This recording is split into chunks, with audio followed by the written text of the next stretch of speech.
I want to circle back around Jen Psaki style on this idea of Hillary Clinton reemerging. She is speaking at a New York Democratic Party event. She has had her operatives in the media float the idea that she is the right choice for Democrats going forward.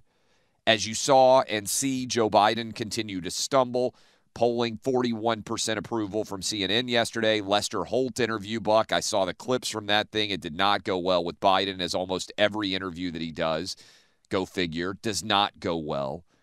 We could be, as you just said, to finish off the first hour of this program, going back to the future all over again with Trump versus Hillary 2024, the rematch after taking 2020 out.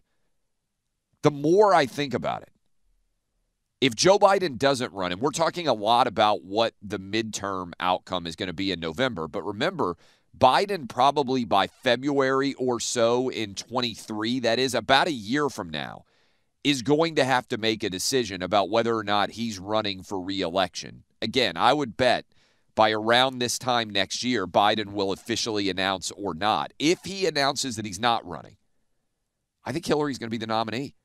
Look, just think about it, Buck. Kamala is a disaster, and it cancels out the woman angle that it would be sexist if she's not the nominee. And honestly, Hillary's way more qualified, probably, even if you are a Kamala Harris supporter. Mayor Pete is never going to be the nominee, and it's as if no one will even say why. It's because the overwhelming majority of black people who are voting in the Democratic primary are not going to pick a gay guy to be the representative of the Democratic Party. It's as if people won't even mention that, but all you have to do is look at the results of the South Carolina primary and look at the lack of support that Mayor Pete had from black voters. He is not going to be the standard bearer. And who else is there? Yeah, I mean, Michelle Obama, I guess, but that's their fantasy candidate. Doesn't seem like she wants it or is willing to do it. Who else is there, Buck? If Biden isn't running, I think it has to be Hillary. So a lot of this will be determined, and obviously there's quite a bit of speculation here, and in politics, that's a thing that you do sometimes, but a lot of this is going to be determined, I think, by how the midterm election goes, right? Because here's what ends up happening. If the Democrats lose big in the midterms, how does Biden turn things around between now and when people will be thinking about who the next president of the United States should be?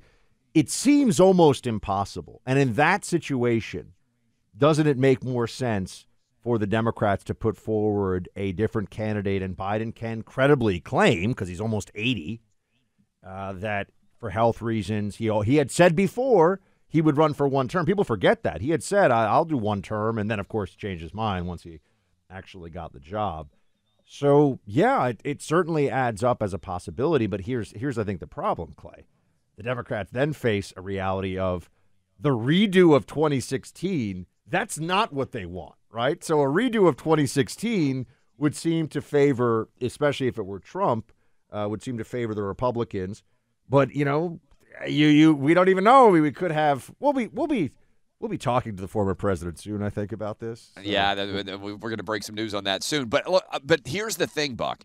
I think we can reliably say the midterms are not going to go well, right? It's a question of how badly they're going to go. I mean, we don't know. I know you get nervous because there's 9 months away. I hate celebrating early. I think it's so devastating psychologically to, you never want to be the guy, here you go, Clay, who's high-stepping into the end zone and gets tackled at the 2-yard line. You know what I mean? Yeah. Sports. I understand the nervousness. And look, the apprehension even over what in the world could happen given what we've just been through in 2020 and 2021. Nobody saw this COVID mess arising and kind of taking over the country.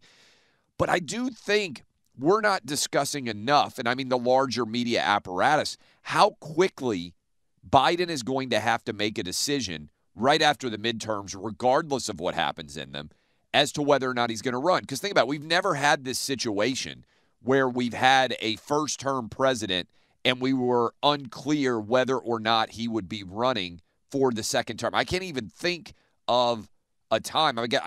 We had the situation obviously with Lyndon Johnson where he says, I'm not going to be running for re-election.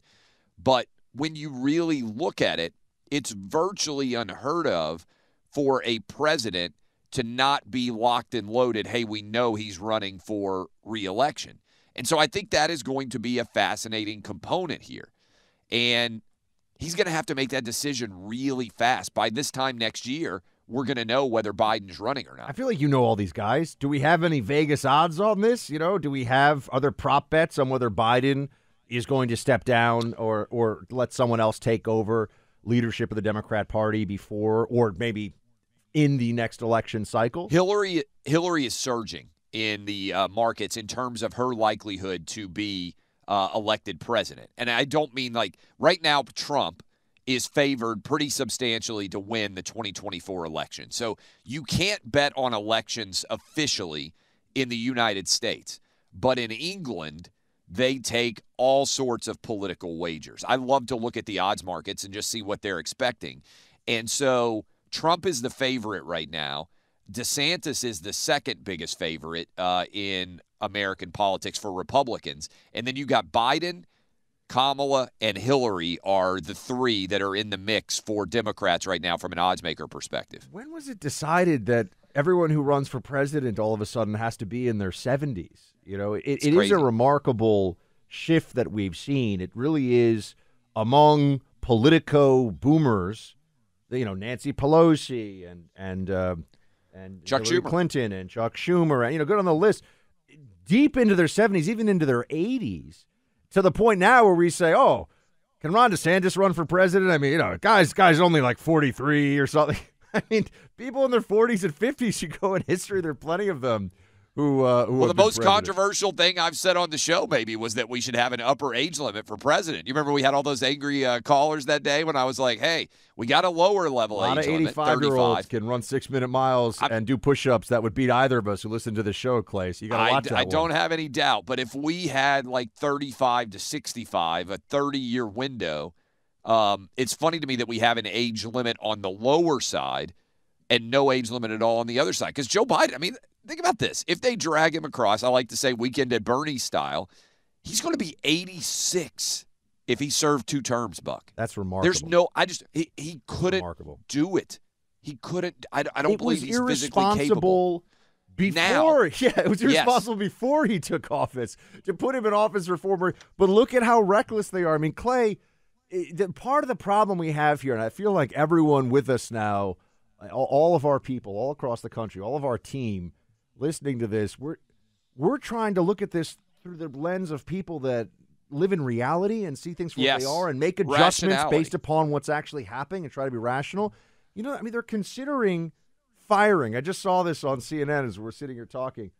Considering firing 3,000 New York City workers today over vaccine issues. I mean, we're still even having this conversation. Like, we start to get in this place of, okay, so everyone kind of gets that they were wrong about the stuff and they're living back in reality.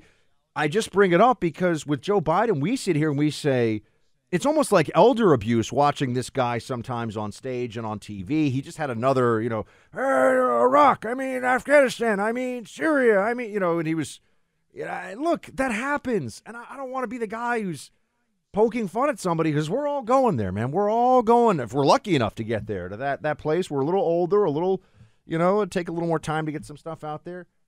But the libs don't care. You say the weekend at Bernie's him, they don't care. They'll just push him out there. I just look, Buck, at how much younger, healthier presidents age. Go look at George W. Bush. Go look at Barack Obama. Go look at those guys when they went into office and how much different they looked when they got out. And Biden went into office, Buck, at 78.